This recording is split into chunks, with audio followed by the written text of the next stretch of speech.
Hi guys, இன்றைக்கி நம்ம என்ன வண்டி பார்க்க போகிறோம்னா டாட்டா அல்ட்ராஸோட இசிஎம்மு. இந்த இசிஎம்மை எப்போவுமே எந்த இசிஎம்மாக இருந்தாலும் சரி, மேக்ஸிமம் நீங்கள் பிரிக்கிறீங்க அப்படின்னு முடிவாயிடுச்சுன்னா ஃபஸ்ட்டு டேட்டாவை ரெக்கவர் பண்ணுறங்க. டேட்டாவை ரெக்கவர் பண்ணிவிட்டு அதுக்கப்புறமா இசிஎம்மில் கைவிங்க. இப்போ நம்ம இசிஎம் உள்ளே என்ன இருக்குன்னு பார்த்துடலாம்.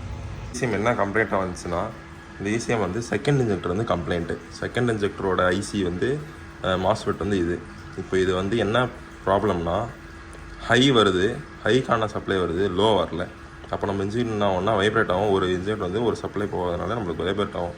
இதோட லைன் வந்து நம்ம பார்த்து செக் பண்ணியாச்சு. செக் பண்ணி இப்போ வந்து இந்த இடத்துல ஃபால்ட் வந்துச்சு.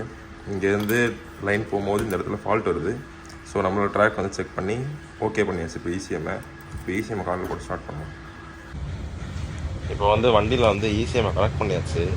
இப்போ நம்ம காரை ஸ்டார்ட் பண்ணி பார்ப்போம். எதனா மிஸ்ஃபயர் ஆகுதா இல்லை இன்ஜின் லைட் எதனா வருதான்னு பார்த்துடலாம்.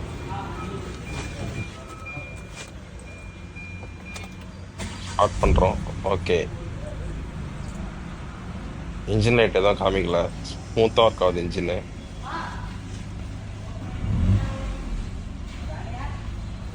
வண்டியில் ஏசிஎம் போட்டு ஓகே பண்ணியாச்சு. ஏசி ஆன் பண்ணி பார்த்துடலாம். கரெக்டாக ஒர்க் ஆகுது. இதே மாதிரி உங்கள் வண்டி எதனா இசிஎம் பார்க்கணும், சர்வீஸ் பண்ணணுன்னா காண்டாக்ட் பண்ணுங்கள். கமெண்ட் பாக்ஸில் நம்பர் இருக்குது, கால் பண்ணி பண்ணிக்கலாம்.